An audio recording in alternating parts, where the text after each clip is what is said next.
Good day, YouTubers. As part 4 of my review of Ontario Northland models that have been manufactured in HO, I'd like to talk about Pemco.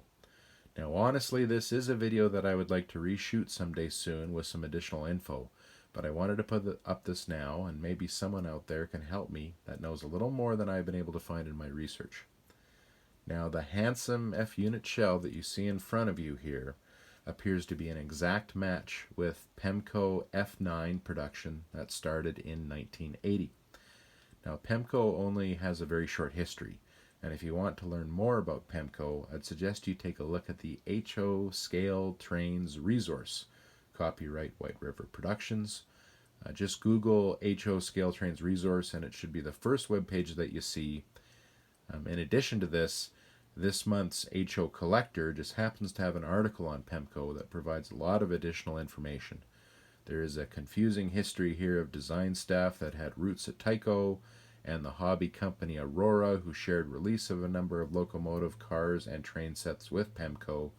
There seem to be examples of packaging for both Pemco and Aurora for many of their items. So I don't know if this specific locomotive here was delivered in a box that said Aurora or Pemco.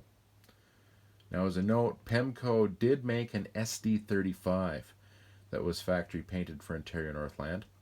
I can't show this to you as this is a locomotive that I do not yet have in my collection.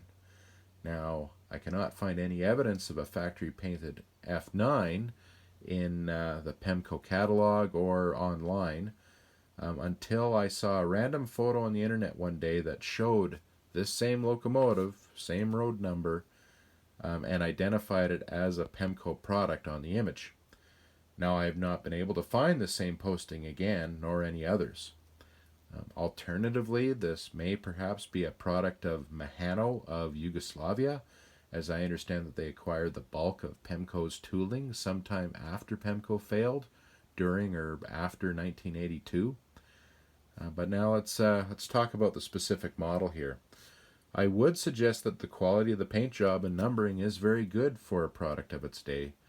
The colors look reasonably good, maybe not quite as bright as in comparison to this current offering here from Rapido. But the lighter yellow does not look too bad, and I would suggest that doesn't look too far off how many of these locomotives looked after sitting in the sun for a few years. Now, Pemco called this an F9, but the actual body details does reflect an F7, so this appears to have been an error on the part of the manufacturer. Now, Ontario Northland only had FP7s as per this Rapido model here. This model does reflect an F7, so it does reflect the shorter wheelbase. In regards to the chassis and motor of this model, I'm sorry that I might offend some of you classic collectors out there, but I think I could only describe it as miserable. Only the front truck was powered, and it howled down the tracks with an ungodly noise. I did run this locomotive as a youth on my train set, and one day it smoked badly and never ran again. And it sat on my bookcase as a seized but attractive locomotive ever since. Now, subsequent to that, my model was actually damaged when a number of items were stolen from my place back in my university days, but I consider myself lucky to have at least gotten it back. In fact, this was a model originally acquired by my brother and handed down to me. At least I think it was handed down to me. It might have been one of those things that I just acquired as a whiny younger brother. I was happy to discover that the chassis for an Athearn F7A fit well within the shell, so I can at least display this as a semi-intact model once again. If any of you can help me solve my mystery around this locomotive, that would be much appreciated. I'm sure some of you out there might know a little more than I do. Just taking a little closer look at the shell here. So yes, mine unfortunately has broken and damaged horns as per that break-in. But I'll have to try and find another Pemco model in my local hobby shop one day and fix it up. And some of the features on the shell that make me think it's a Pemco product are first and foremost the style of the louvers and such on the air intakes, the style of the plastic insert on the running board light.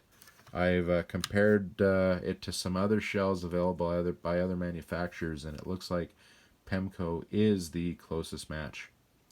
So again, kudos on Pemco. It's too bad they only lasted for a short while, because while their chassis seem to be quite miserable, the shells seem to be rather good quality, and the paint seemed to be quite well applied. The lettering and numbering is very sharp, somewhat comparable to what we're seeing on current locomotive production by high-quality manufacturers.